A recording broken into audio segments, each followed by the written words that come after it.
Ladies and gentlemen, on the line from Duarte, California, I have Big Blue Rag. Tell us the good, the bad, and the ugly about growing up in Duarte. Good. I think it was like all like family oriented.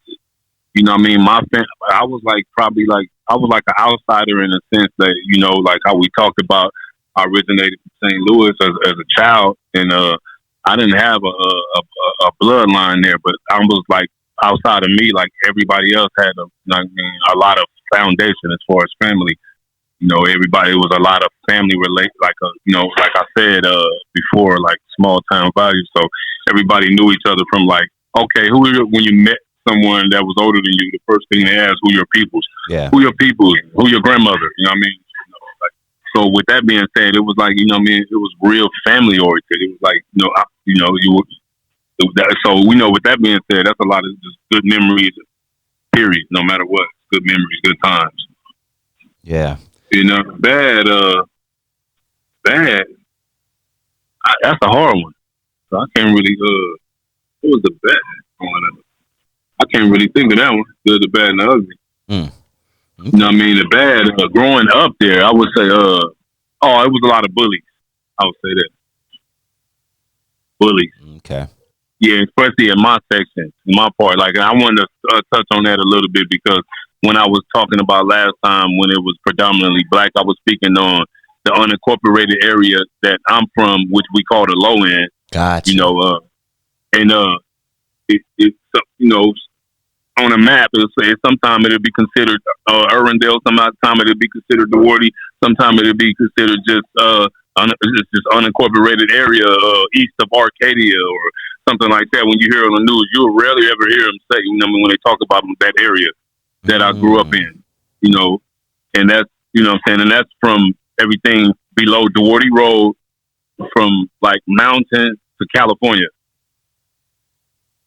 You know what I mean? Basically, they from mountain to California and below Duarte Road, below the train tracks. You know, that's an unincorporated area. You know, all the way down. That's all unincorporated, and so we give it the name, the low end. That's the name that everybody know it as, the low end. You know, the bottoms, the underworld. But with that being said, that's my Duarte. You know, versus up past up on Huntington Drive, up past Duarte Road, and you know, up there, you know, once you go up and past the 210, and you go to Huntington Drive and up there and all up and Fish Canyon and all that. That's not my Duarte. That's all Duarte. I mean, we're all from, but I'm saying that's not what I'm talking about when I'm giving the history of Duarte, of my growing up and in the racial demographics and all that. That's what I was speaking of, the low end, unincorporated area of Duarte. Gotcha. But okay, and that was the bad, the bullies, and the ugly was it was easy to get incarcerated, very easy. Ugh. When you say that, what do you mean? Well, it was just at the time. I mean, really, truthfully, one for one, you know, the Temple City sheriffs who jurisdicts the unincorporated area that we, you know, what I mean, that we're from. You know, what I mean, that's why we didn't even have, you know, they came up with the little the Duarte sheriffs later on a little bit, but that wasn't never. But we had Temple City sheriffs is the sheriff's district. No shit. Okay. Of the area we're in, and it's not the war. So that's you know, because once again unincorporated. So at that time, they were very corrupt. I mean, very corrupt, and there was a lot going on. They was doing drugs, selling drugs. There was a lot of Ram Park type stuff going on that a lot of people didn't know about. A lot of putting a lot of cases on people, and a lot of shootings. You know, I mean, they shot and killed a lot of people. They wounded. You know, I mean, a lot of people. They shot pregnant women, all type of stuff, man. You know, it was so the sheriffs were. That's why. You know what I mean? For one, you know what I mean? They were smoking crack, all doing everything you can imagine. The worst of the worst. Huh. You know what I mean? Fraternizing with prostitutes all the time. I mean, everything. So with that being said, we had those dudes. So it was easy for us. I mean, it ain't nothing else to do but focus on us, and we ain't got nothing else to do but, you know, what we're doing to survive. You know what I mean? So so that's ugly. Yeah. That is ugly, man. You know, yes, you reminded me of something that several of my guests have talked about in the past. You know, especially older cats from came around in the 80s and 90s and things. In certain parts of LA back in the day, the police actually started gang wars, or they kept them going. You know, they would, shoot up neighborhoods and then yell out such and such gang, and then that gang thinks that person that did it, so that started the whole thing. I've had reliable sources tell me that. Did you ever, along with the corruption and everything that was going on with the Temple City cops back then, or the unincorporated area, did you ever hear anything about that? No, because reasons I think because I never had known to do the worst thing that that the cops did. I known as far as when we had a war, because when we had the gang war and it was racially motivated, but it was really more politically motivated from prison, but racially motivated on the surface. For people to look, that didn't look deeper into it and just thought people were racist towards each other. But anyway, so that was with the Hispanic gangs in the area. The only time we had something with the cops, and as far as they would like catch them with weapons. Catch them with like illegal weapons, like they would catch us like with guns and stuff on them, and they would let them go. You know what I mean? They would take us, but they would let them go. And, you know what I mean? And because most of them, once the time that the war started with them, most of our shares start going from Caucasian to Hispanic. So by them being Hispanic, all the deputies, you know what I mean, and we having a war against Hispanic gangs. So it was a lot of that going on, where it was kind of like helping them and even sometimes kind of like intimidating them into like testifying on my homies when they had cases they would just say this guy shot you or stuff like that. You know what I mean? They would make them say, even though that it wasn't the actual shooter, it wasn't even a suspect. They don't even have a suspect, but they would just bully them into saying this guy shot you, or it was that type of stuff. But nothing as far as like I never heard nothing about them actually coming, like doing the actual cops coming to do a drive by like they were doing like in South Central and stuff like that. No, I never heard of that in Duarte and Monrovia. Yeah. Okay. Are you familiar with the Tyree Nichols situation from about 2 or 3 weeks ago? Yeah. Okay. Yeah. For anybody who doesn't remember, because unfortunately we have a short memory out there, sadly, when it comes to our people, we have we're more concerned about Beyonce tickets right now, unfortunately. Yeah, but, for real. Man, but Tyree Nichols was the unfortunate situation a few weeks ago where he was beat very badly by 5 black cops, which just really just made it like a little extra sting to it.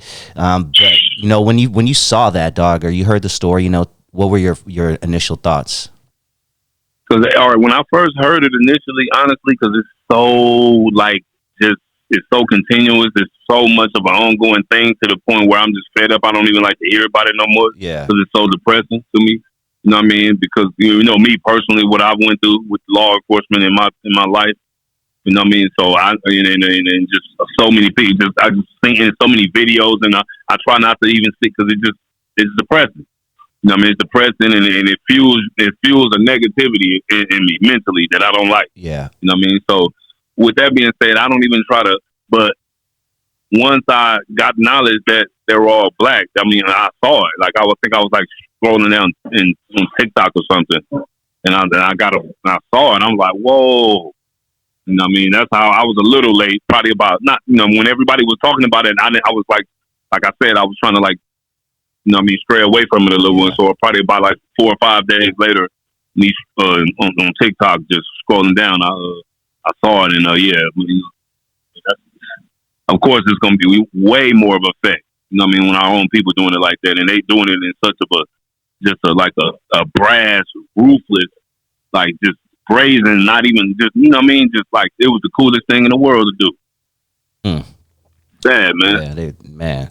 Let's go back a little bit to one of the first, if not the first, police beating situation to be put on the map, which is the Rodney King situation. I was old enough. I was probably 12 or 13 around that time. And, cameras weren't as prevalent as they are now. Every police officer didn't have their own camera. There weren't cameras on each light pole. There were just not. And one random dude just decided to pull out his camera and caught these cops in Simi Valley beating the hell out of Rodney King back in 1991. About how old were you around that time? Before I ask you this question, about how old I was 6, just turning like 16. I was in camp on my way home. Okay, cool. All right. Were you old enough to understand what was going on back then, and what were your initial thoughts when you Oh yeah, you heard about this super, and Rodney King then thing? especially being that I know him personally. Wait, what? You know what I mean? Through Yeah, I music or? know him personally, and he's like a family member in a sense. You Oh, know, okay. so yeah, I know. And yeah, of course, yeah, I was. Yeah, at that age, yeah, I was locked up. So of course, I was Mm. totally, and I got out right at like when I was locked up when it happened, and then when everything went, I was out. I went 10 days before I went back to jail 10 days before the riot. Mm. I went to jail April 19th, the riot to April 29th. But yeah, of course I understood the impact. You know what I mean? I've already seen worse stuff like that and worse. You know what I mean? By the hands of them. You know what I mean? And, so that video wasn't. It was. You know what I mean? The world was like, wow. But I've seen that already Yeah. in real life at that age. I've already seen that. Sadly, Yeah. it was just that. You know what I mean? It was on camera for the first time for the world. Like I said, and it was just. I mean, yeah, and like I said, remember, I'm pretty sure you remember. I told you it was just, I was embraced by a few families when I moved to DUARTE as a kid, Mm-hmm.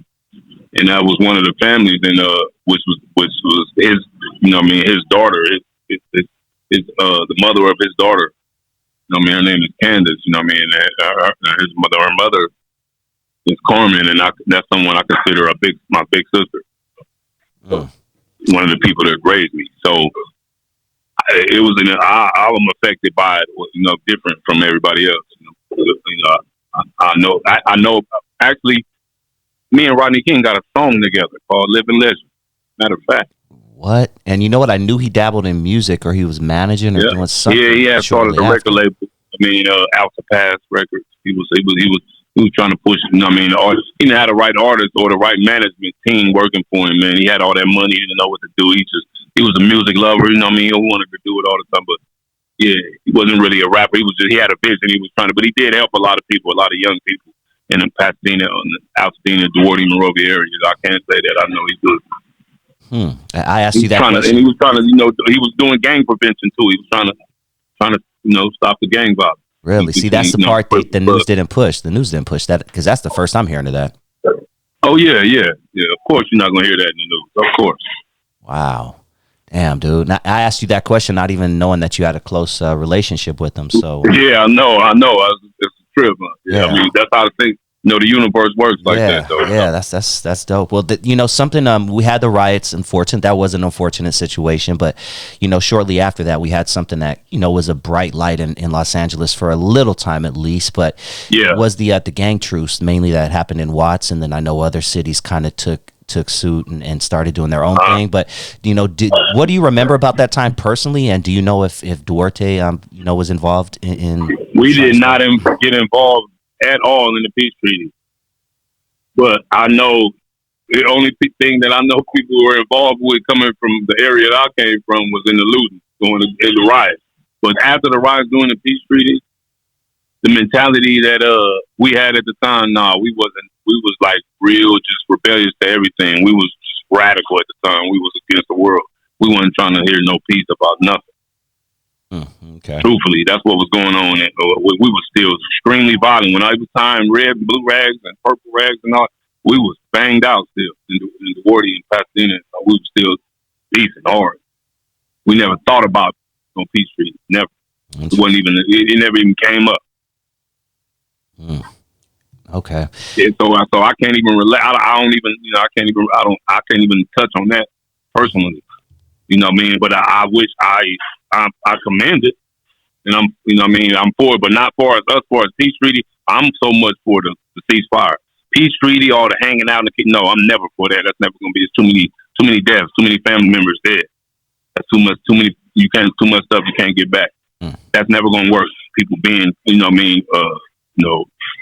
hanging out and being cool and all. No, that's never. But the ceasefire, I'm with that. Let's stop shooting and killing each other. I'm all for that.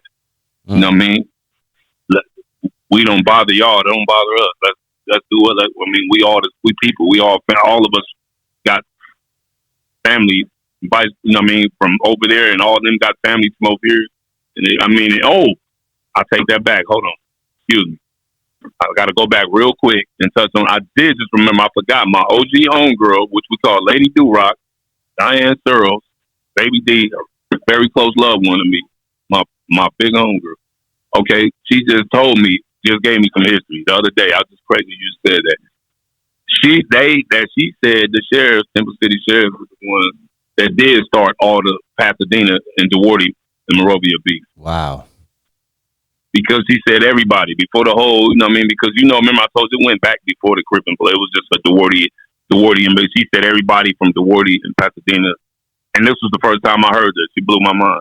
She said everybody from Duarte and Pasadena was tight, got along, everybody was together, and the sheriffs put the end to it. Now, like that's before my time. She's a little older than me. She gave me that history, so I was like, wow. Yeah, so I just remember that right now when you was asking about have they ever, but that was before my time. So, but I just remember that was some history that this was recently brought to me. Okay. You've been through several decades, and you've seen different gangsters and things like that. But is there a difference between, let's say, the gangsters back in 1988 or whatever versus the gangsters in 2023? Are they the same today? Are they more aggressive today? Less aggressive? Like, you've seen it all, been through it all. So what do you give and take? Yeah, and yes and no, on both. Because everything now, I think if you just want to level it out on a whole, I don't think it's a big difference. But as far as the times now, everything is like for once, we see everything. There's cameras everywhere. So and everything is moving faster. So with all that being said, with the advancement of technology and everything else going on in the world, so I would think it's a little bit more, but for not gang banging itself, it's the same. It's pretty much the same as it always been. But the thing that has changed for the worse is the loyalty all the way gone. That's what's changed from the 80s and 90s to now. It used to be loyalty, like family, like so you can depend on the homies for everything at all time. We did everything together. Now people be homies and don't even. Only time you see them together is at a funeral, a rap video, them take pictures and post it on Instagram. But they don't be with each other, functioning every day as a family like how we used to. They just be homies in the thing. They don't have no loyalty. They quick to just like they don't have no loyalty towards each other. They quick to turn on each other. I'll be like, damn, it was like. That's the difference. Big difference right there. Do you still keep your ear to the streets when it comes to, hip hop and as far as this whole YSL? Okay, are you familiar with the whole YSL situation and the snitching and Gunna? I just posted about it on my Instagram. Oh, okay, cool. Well, I'm glad. Let's jump into that, man. Let's jump into that. So, it seems like the goalpost keeps getting moved for snitching. Like, I don't know what snitching. Yeah. I'm old school, so I know what snitching, but it seems like these kids keep moving the goalposts is my point. But yeah, man, Gunna said some stuff in court. People are like, no, that ain't snitching. Some people are, it's snitching. T.I. ended up telling on his dead cousin. I'm pretty sure you know about that situation. What are your thoughts on this whole generation and snitching and moving the goalpost? And I would love to hear Blue Ragg's thoughts on that. Well, for one, the word is so loosely thrown around now because of the people who are really snitches get away with it now. Like back in the day, they didn't. It was like if they didn't get killed, they got hurt real bad, or they didn't left, or someone in their family got affected by it, hurt, or some type of way something happened, or they just moved far away somewhere to where no one never seen them again. But it wasn't like they was just still normally just moving around, just mingling, and still like once it's official, the paperwork is official and everything is out.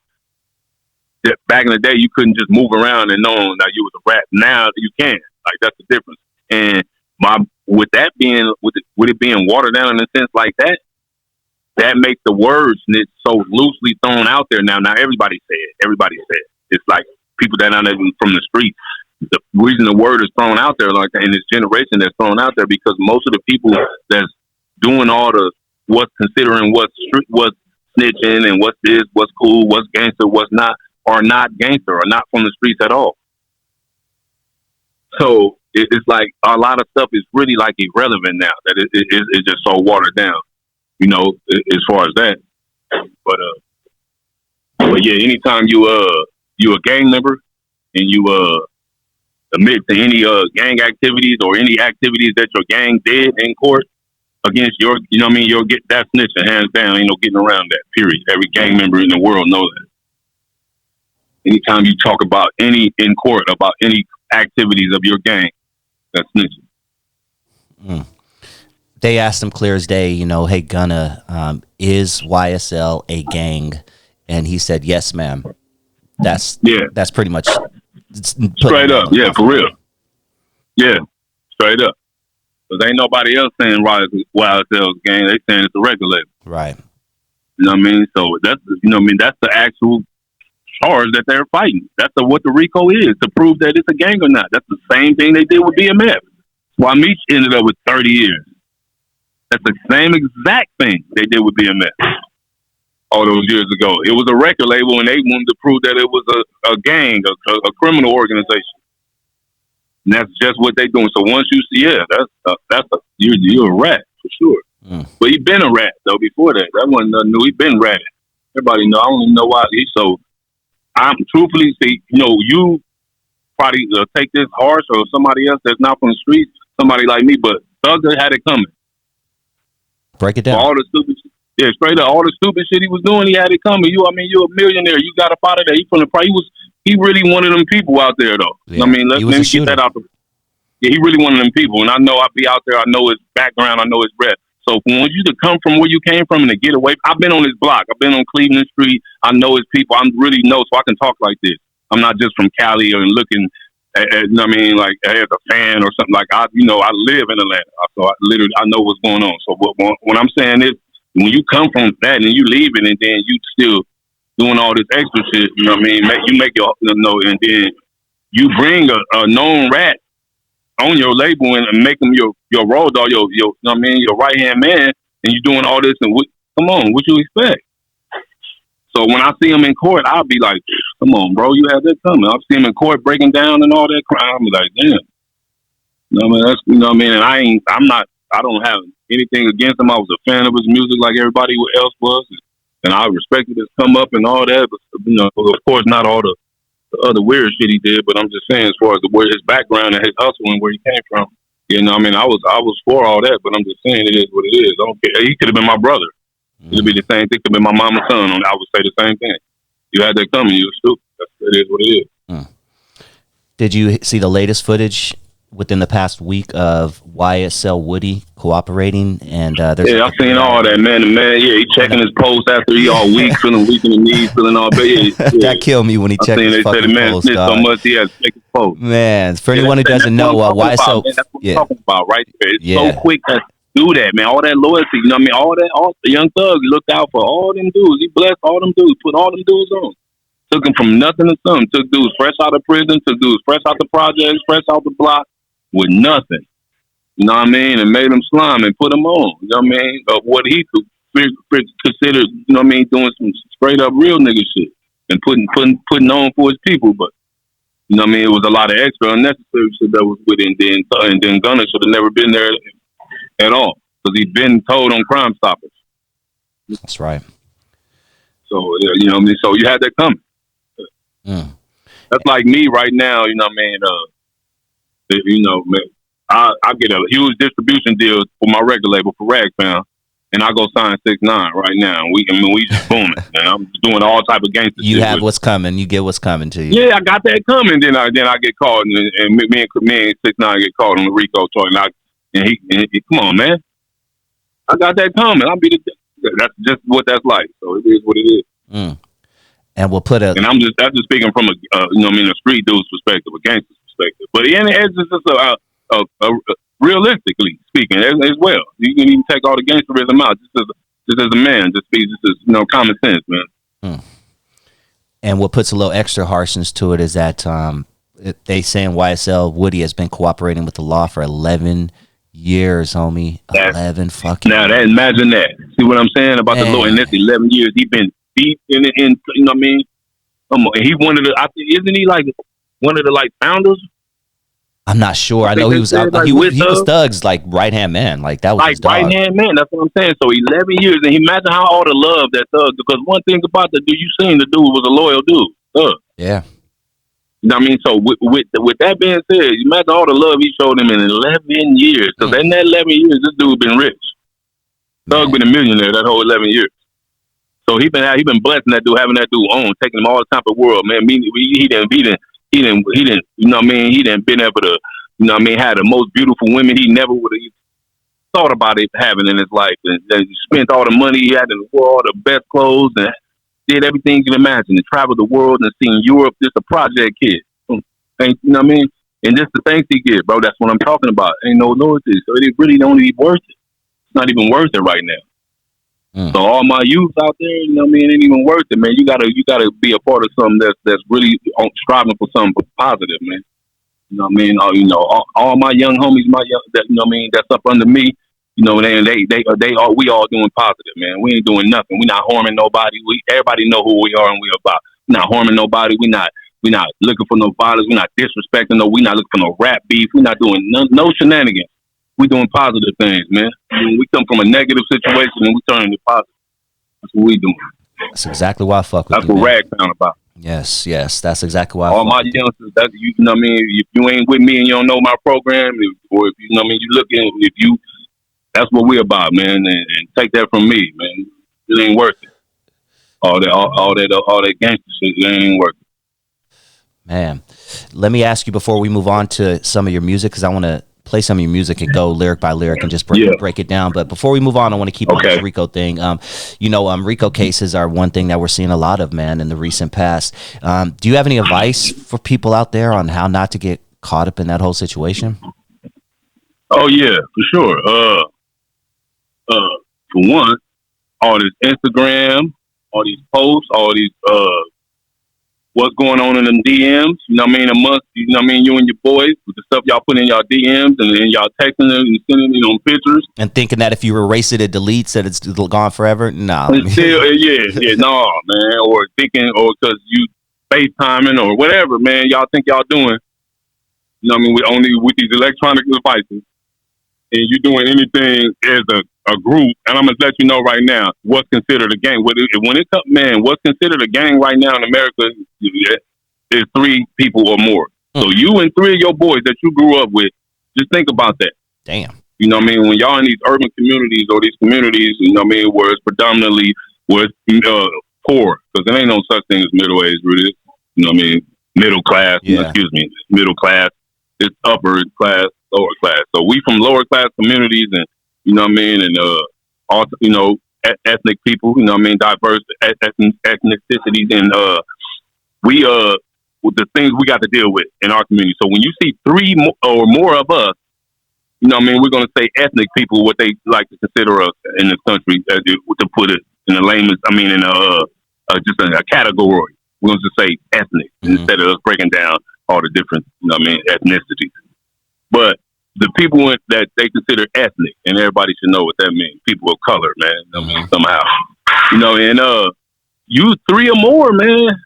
3 or more, y'all every day, y'all do. You know what I mean, y'all walking like y'all talking like, because y'all hang with each other. So people that hang with each other gonna do the same type of stuff, gonna use the same type of slang, gonna dress similar, gonna have similar type of swag. You know what I mean? That's your boy. Y'all rock. You know what I mean?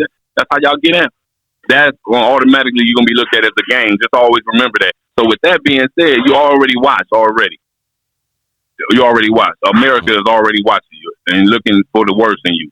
So to know that, man, you got to know every move you make. And like I said, the main thing is these electronic devices, these phones. That's how I see everybody get caught up on every one. The big time ones and the ones I know of gang members that I know personally, how I see them caught up. It's all these electronic devices. And it's just all this unnecessary, you know what I mean? Like all these rap beats and all this unnecessary stuff. All of this that we want to get away from so bad. We've been around all our life that we just can't wait to make it and get away from. And then we get out and we get enough money to be able to, you know, take care of our family and get them out and make the whole total situation better. And then, but we still go back and do the same type of stuff that we wanted to get out from. Man, come on, man. You just got to think about it. That's another thing that's like common sense. So that's all those things that advice to avoid the RICO at. You know what I mean? The stupidity, the unnecessary stupidity, man. You know what I mean? And all the, you know, anything you doing illegal, anything you posting or you know what I mean, sharing that's illegal, you're gonna get caught up. Let's move on to a couple of your songs, dog. I want to play first one of my favorites. Actually, this probably is my favorite. I think we talked about it last time, but I keep it in my my rotation, my playlist here for West Coast when I'm feeling some West Coast underground shit. But it's Frequency. I'll fuck with the Frequency song. Yeah. So I'm gonna go ahead and play this a little bit, man. I'm gonna stop it every once in a while and just I want you to tell me what inspired that bar, and then if you have a story behind it or whatever the case is. So this is Big Blue Rag right here, Frequency, and you can find Big Blue Rag on YouTube. Big Blue BLU RAGGG triple G, Big Blue Rag. This is Frequency. Spiritual and physical evidence that the movement is moving. You can feel the frequency. At 10 years old, I sold my soul to my gang. On the gang, if I can do it all over, I wouldn't bang. I could never be a lame. I mean, that's opening bar. We can't let that opening bar go because that was about as powerful as it gets right there. Talk to me about what inspired that opening bar right there, dude. What? Hold on. Go back. I'll go back. I got you. I don't even know that I sold my soul to my gang. Here we go. All right, here we go. You said at 10 years old, I sold my soul. Here we go. Frequency. At 10 years old, I sold my soul to my gang. On the gang, if I could do it all over, I wouldn't bang. I could never be a lame or a sucker, cause I know the spirit of God is in my veins and my soul. All right. Okay, I got you. At 10 years old, I sold my soul to my gang. If I could do it all over, I wouldn't bang. Oh, yeah. My whole lifestyle, my entire struggle brought that bar. You know what I mean? On every day, the things that I'm still dealing with right now as we speak, currently. My everyday struggle, you know what I mean? That's where it all started at, as a 10-year-old kid that, that looked up to gang members, it went all downhill from there. So, yeah, that's why I said that. And the reason I use, the sell my soul, I want to show just how deep it is, the involvement of the gang. You know what I mean? It's really no getting out. You know what I mean? Like, we don't have a drastic, like blood in, blood out type of thing. But really, when you break it all down, at the end of the day, it's really no getting out. No matter, you don't have to be participating in activities no more. And, even mentally. Yeah, no matter how old you are, but you're going to always be looked and then by other gang members. They'll always look at you as, that's him. That's one of them. Get him. So there's really never no getting out. No matter how old you get, how successful you get. So that's the everyday struggle. So that's why I say sold my soul. Yeah, and if I can do it all over, of course I would. Not at all. But I would still be me because I was born that way. That's why it goes on to the next part. Like, I would never be a lame. I can't talk right now. I'm in an interview, bro. Yeah.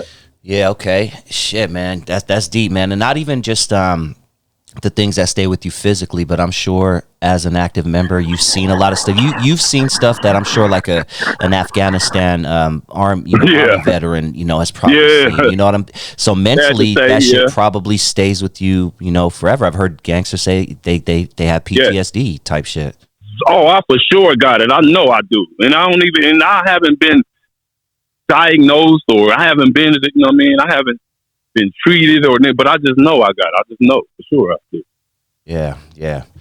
Well, shit, let's move on, man. Let's move on right here. Frequency from Big Blue Rag. And a God ain't a coward, a God contain power, a God devour competition and leave them sour. Ain't nothing in the world like RAGGG, FOUND, you can feel the frequency. If you put me in a lineup with 10 men, I'ma stand out cause I'm too prominent to blend in. I'm not trendy, I don't care when the trend end. I'm not friendly, I can't even name 10 friends in no city that'll really go with me. When I say go, I mean let the trigger blow with me. Gang got me cold-hearted, left a nigga so chilly. Lawyer fees and bail money left me no chilly. Had to get rid of everything just to regain my physical freedom. I'm a leader of my 3 gang, never had a...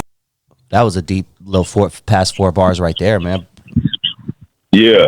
About the lawyer fees and all that. Yeah, the bailment. Left me without chili and all that. Talk to me. Yeah, like I say, something I'm currently dealing with. Like it's expensive to do dumb shit, right? Like, you know. Yeah, and I'm still currently affected by that right now as we speaking. That's why I said that. You know what I mean? Yeah, left me with no chili. You know what I mean? I had to, you know what I mean, give everything that I earned just to gain my physical freedom. Yeah, that was the bars right there. Pay attention, kids. Pay attention. Let's keep it pushing. I'm so, I let the ghetto hear it. You can tell by my combo. I'm a rebel spirit, hit them with a combo. Let my ancestors hear it, know they proud of me. I'm intelligent and forever fearless. I am a clever lyricist, my spirit kiss. The instrumental was never simple, but here it is. Please, don't compare me to no rappers that ain't in my league. I'm one of a kind with the iron when I really squeeze. I ain't putting money on nobody's head. I can't see myself ever giving nobody bread to do something that they probably gon' get called for and snitch on me, but I'd rather physically starve war. I'd rather do it myself, because them crackers really gon' set the blue on the shelf for the rest of my life. A murder for hire, fuck that. When it's up, I murder with fire. Damn, that's what we just basically talking about earlier, man. Just don't be fucking if you're gonna do. And look, I'm not encouraging people to do dirt, but I've been a do shit all by my lonely person my whole life. Nobody can snitch on me but me. You know what I'm saying? Man, now that's my attitude now. I wish I would have had that at 10 years old. The attitude I got now. Nobody can, but yourself. Exactly. Yep. Yes, sir. All right, let's keep it pushing. Nigga thought he was a threat, now he a old dead vet. And I slid through the neck like my forehead sweat. At 10 years old, I sold my soul to my gang. On the gang, if I can do it all over, I wouldn't bang. I can never be a lame or a sucker, cause I know the spirit of God is in my veins and my soul. And a God ain't a coward, a God contain power, a God devour. That's a powerful song right there, man. Yes, sir. Powerful song. You know, that reminds me of a question. Last time we did the interview, we ended the conversation with me asking you a question. I asked you if you could talk with the 10-year-old you, what advice would you give him? And you said off top, without even thinking about it, you said I would tell him not to join a gang. And you've said that even tonight. And you've been, you know, religiously pushing that agenda, which I really thank you for that. Looking back, if you could pick, you know, one or two reasons, because I know you even said like your mom was cool, like she spoiled you and things like that, but like if you could pick, you know, a couple of maybe even one or two reasons why you personally joined a gang, what would they be? Lack of a father figure. Oh yeah, that's the one. Yeah. And two was just the whole, like, it was like my second family, man. It was just cool to have, you know, you got your family at home, but then when you walk outside and you got a whole nother family and they embrace you, and it's just fun to be with them every day. You want to do everything with them. It was just everything you did with them. It was just exciting, man. It was just, I don't know, man. It was just not even a kid, everybody. That's why you have a dog. Everybody wants to be a part of something, like somehow be some type of like membership or something. It puts somewhat of it puts like a all right, for instance, like I'm not just Blue Rag, you know what I mean? I'm Blue Rag from Do-Rock. It puts the extra like a prefix on your name, you know what I'm saying? Like, or a suffix, I should say. You know what I mean? So it's like an extra, you know, like, and that was just a little metaphor of it, and that's just, you know, that's anything like sport teams and whatever, you know what I mean? It's a camaraderie, you know what I mean? Whether, you know, people start doing whatever they start doing, people get into martial arts, it's the same type of adrenaline, the same type of feeling, the same type of reason, that camaraderie to have with someone, you know? Mm-hmm. And at 10 years old, even, that's much more important. I 100%. Very, you know what I mean? Bonding, learning that, all that, you know? Yeah, and you know what? And this goes back to, I talk about one of the the number one problem in our community is fathers not sticking around. You know, my dad wasn't around. Like a lot of people, I grew up. Most of the people I grew up with, their fathers weren't around.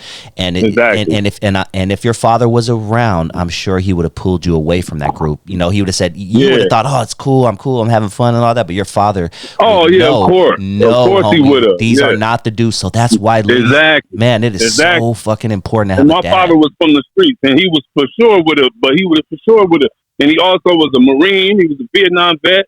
He was, you know what I mean, a very intelligent person. You know, so he would have, of course, if he would have been around. Not that's what I do know. But and that's crazy because it was so bad to where the point where people that did have fathers, it was kind of like they got clowned. Right? Like, oh, you got both parents at home. Nigga, isn't that crazy that we did that? People still, we still do sad, that. Kids man. still do that to this day, unfortunately. Yeah, like, that's sad. Like, oh, you didn't have it hard. You know how to read a book? You know how to read a book? You're a nerd. Yeah, like shit. that's a bad thing. You know what I mean? That's sad, man. It's crazy. Thank you for sharing that, man. Yeah, man. All right, let's move on to another song that I recently came across because, like I said, you've been dropping a lot of music on me lately. Oh, yeah, I've been going crazy. Yeah, I've been going crazy. So, Current mixtape I'm working on right now called Crip God. You know what I mean? I've been dropping mixtape. Matter of fact, I've been dropping mixtapes on YouTube every Friday. I ain't never seen nobody in history do it. So I wasn't just tripping when I stop saw sleeping on me, man. Big BLU RAGGG and subscribe to my channel, man. I'm barely getting to 600 subscribers, man. Dog, but I'm proud of myself because it's all, and it's all, organic. You know what I mean? Because it's all me, man. It's all organic, and it ain't, you know what I mean? It's just, I'm totally independent. So, yeah, subscribe to me, man. BIG, BLU RAGGG, man. But I'm dropping mixtapes every Friday. I'm dropping a hot mixtape every Friday. Go check me out. Nobody doing that on right YouTube. Now. And it's bars. It's not just bullshit that he's dropping, ladies and gentlemen. As you heard from the first song I played, dude. Quality music. Exactly. Yeah. Not no crap. Exactly. Let's move on to this one. I like this one too. I was listening earlier to this one. It's called Changes. Yeah, a lot of people. Yeah, that's I'm digging this one. I'm going to drop this for everybody right now. I've been feeling some things. I've been talking to strangers. I've been dealing with pain. Big BLU RAGGG is the name. Rag Found is the movement. DUARTE is the game. I ain't never put no shame in the game. I really don't care about fame. I've been traveling the world, putting on for my brand, but I ain't gonna lie, some things that I don't even understand. Like, why it always so hard when you real? The people hate you when you got no information to reveal. I could. Ooh-wee. All right. There's a couple things that we got to break down there. First of all, what brought on the concept of changes? For one, I was going through a whole lot. You know what I mean? Like fresh out on bail, fresh out of jail, on bail in one state, on parole in another state. Got to bail out, spend all my money for that. Then I got to somehow, bail money and lawyer money and all that, and somehow scratch up enough pennies to hurry up and give me a plane ticket within 48 hours to go from Georgia to California to see my PO, or I'm going to be violated and sent right back to jail. So, got to deal with that. And then I'm coming to a place now in California, no family, nobody's out here, no support team, so it's just me. I'm just out here. I'm just in the street. So that's why the whole hook, everything fell in place. Like, you know what I mean? I've been talking to strangers. I've been going through changes. I've been talking to strangers, you know what I mean? I've been meeting people and people been embracing me, man, because of my energy. It's been like that all the time. You know what I mean? I've always been like that. So people been embracing me, man, strangers, man, and I've been bonding with them people, man. Them people been showing me loyalty that I've never been shown from people I've known all my life.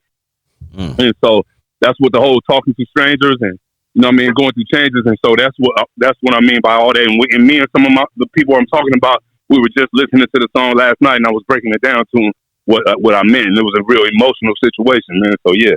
That's a trip that you picked this song. Isn't that, dog? That's like the third time this just happened to us, man. It's all good energy in the air, dog. All right, I'm gonna keep it very good energy. Yeah, most def. Sold my soul a whole lifetime ago, but no, I'd rather write rhymes and flow with authenticity, just to let you know I can't be under none of they mind control. I'm doing hella hard time, I'm swole, and every time I flow, you get nothing but the truth. She a sucker, cause she always sucking on my crew. All right, so you talking about from doing all that time, I'm swole. You talking about being locked up and hitting the bench and all that, right? Yeah. Okay. Yes, sir. Before you entered, the system and all that, were you skinny dude, little dude? Were you always big? No, I was never. No, I was never skinny. I was always. Matter of fact, I was already working out. I was always athletic. I had an athletic build. I didn't play a lot of sports. I only played Pop Warner football. After that, like I said, the whole gang. It was all full-fledged gangbanging. So anyway, always had a kind of muscular build, always stocky, kind of like muscular build. And so no, I never, but I didn't start. But it just from doing all those years inside, and this is where it just is where I perfected it. Yeah. But I've been working out all my life since a kid with my brother. Like I have athletes in my family, I have my brothers and cousins, and so I've been working out, swimming and lifting weights and sit-ups and all that already as a kid before I ever went to jail or anything. Okay. Before I joined the gang or anything, I was working out on. Okay. All right, let's keep it going. She a sucker. If she don't let me fuck her in the booth, this is me. And I don't want to hear no more history if it don't involve us all evolving officially together. I don't want to hear about the way they used to go. What we need to do is focus on the future, bro. I ain't never look. Yo, I'm a big focus on the future. That's the one Stop right talking there, about huh? the past, man. Let's focus on the future. Let's focus on the man, future, talk bro. to me. Hey, Break that shit down. Yeah, I don't want to hear about how it used to go. Man, let's focus on the future because there's too much of that. And especially right now, even right now, with all the whole, everybody trying to find out our identity, you know what I mean? As you know, melanated people in America and all that. Everybody obsessed with that, you know what I mean? Yeah, we indigenous. FBA, we're indigenous. That's a beautiful thing. I love it. That we know our history. But where are we going with it? All right, that's cool. Now let's move forward. Thank you. Everybody's and that's just one form of everybody always stuck on back in the day, or used to be, they used to, okay, that's used to. Let's move forward. Wouldn't that make more sense? Yep. Okay, it's cool to know your history. Of course, you're supposed to learn from it. And not repeat You learn, the same you know mistakes. history, study history to learn from it, to learn from you. You get inspired by the greatness, and you learn to not practice the same mistakes that they made as well. Facts. If you're a smart person, you know. So yeah, so that's what I'll be on, man. Let's focus on the future, bro. That's it. Let's keep it going. Looking backwards, I'm only looking forward. I ain't like these rappers, I'm a god, a king, and a warrior. Pushing Illuminati through your body, blue world order. Rag found, put your rag down. We crossing all borders and we breaking all barriers. Thugging in all areas, they all biting me harder than pit bull terriers. Yeah, they copy every. Man, sounds like you're pushing for peace and unity amongst Bloods, Crips, essays, Asians, all that. Whites, everybody. All that.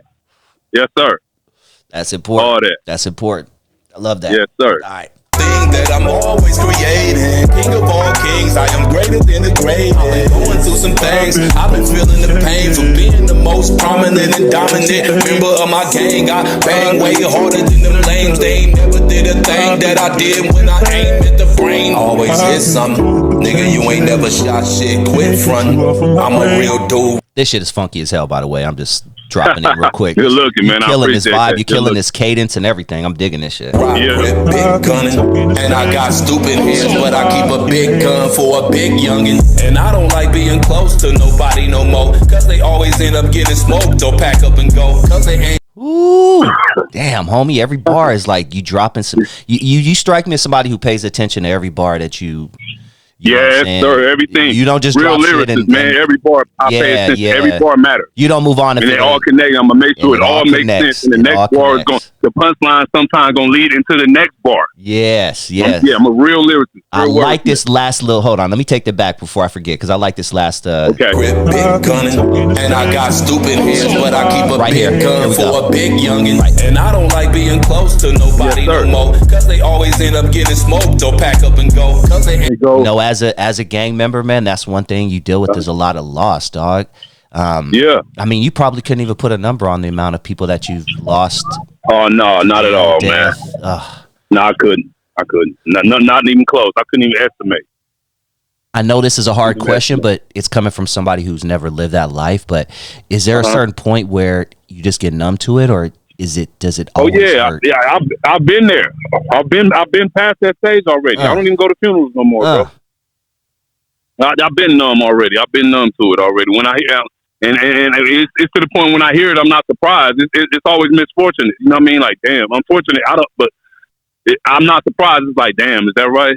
Damn. You know what I mean? And then it's like it'd be like what we was talking about. What we was just talking about. It'd be like that. It's that bad, man.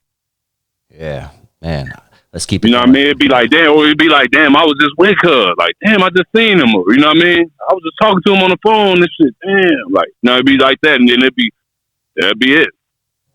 Man. You know what I mean?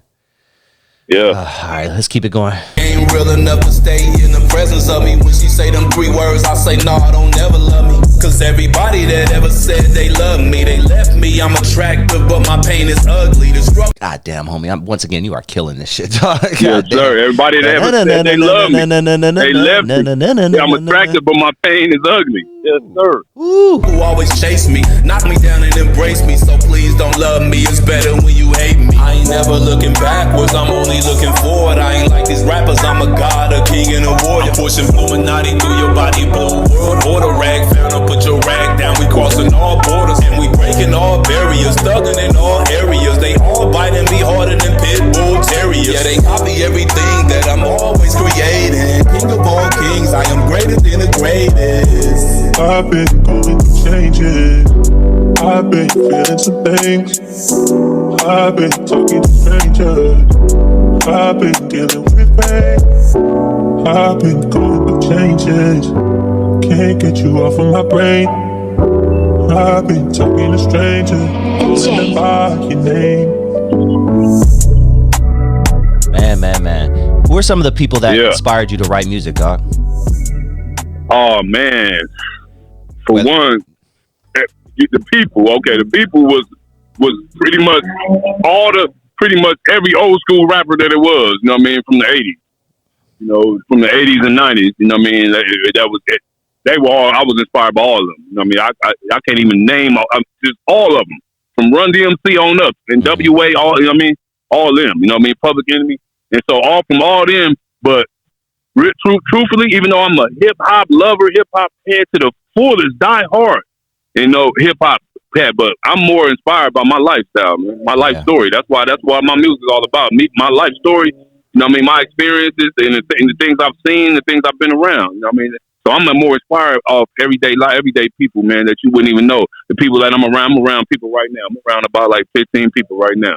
Nobody know their name. You know what I mean? I'm more inspired by people like that, man. Yeah, dog. I you know what I mean? that, oh, yeah, and real to touch on that real quick, how you was talking, because I said you heard me say breaking all barriers. Mm-hmm. I'm thugging in all areas. They biting me harder than pit bull terriers. Mm-hmm. So that's cool, the pit bull terriers, because that metaphor was for, because I've always been, everybody always copy everything I do. That's been since I was in elementary, you know what I mean? Mm-hmm. The shoes I wear, next day everybody gonna go get them. Like, I always been that dude. So anyway, that's where that part. But the part about when I said breaking all barriers, thugging in all areas, and that's when you said, I see you talking about crib, blood, Hispanic, age, all that. But not even only gang members, just in period. And once you see I'm shooting a video, a lit ass video, very soon on March 3rd, Friday, March 3rd. I got a video shoot going. It's going to be super lit. And when you see that video, once it come out, and you see the crowd and how diverse it is, you're gonna see how I move. These are my people. These are my people that ride with me. This is my move, Rag Pound. And this is everything that I put together that's going on. The video shoot and the gangsta holiday that we celebrate that we call Trade Day. You know what I mean? It's all me. I'm the founder of our and me and my Rag Pound, we all putting it all together, everything. Out of our pockets, you know what I mean? Like we do with everything. You know what I mean? Just us. Just me and just us. Just me and my people, me and the fam, man. You know what I mean? We don't got no outside support. We from the ground up. We everyday people. We far from rich. We still in the struggle, but we having a beautiful experience. We loving it. We know where it's going. But the success is already here. We ain't even worried about it. Big Blue Rag, it's always a pleasure, man. We definitely got to do this more in 2023. I fully support anything you got going on, especially since it's positive and it's along the lines of my mission as well, which is just keeping kids out of the street and keeping kids out of an early grave and keeping kids out of prison, man. I encourage everybody out there to check out Big Blue Rag. That's BIGBLURAGGG, Big Blue Rag on YouTube. Let's get my dude to 1,000 subscribers so we can start, making some money off this YouTube shit. And dude, please, man, show the love, because this man is doing some positive shit out there. Where else can everybody find you before we go, man? Oh, man, Spotify, Apple Music, man. I mean, all platforms. I'm everywhere. Anywhere there's music, anywhere you can download, you can stream music, I'm there. Big Blue Rag. Anywhere in the world, man, I'm there. You can Shazam me. If you don't even know the song, you can be like, what's that song Big Blue Rag say? Wooty, wooty, woo. And you can Shazam me. People be telling me they be doing that. I get all type of stuff in my DM. People be amazed about how my music is just everywhere. I just be popping up. I'm like, yeah, I tell you all the time. Everywhere. Even my people to this day, they always be surprised, like, oh, I didn't know you on Apple Music. Oh, man. Bro, I've been telling y'all for years, but it's a beautiful thing. It is what it is. I'm everywhere, all platforms, man. Big Blue Rag.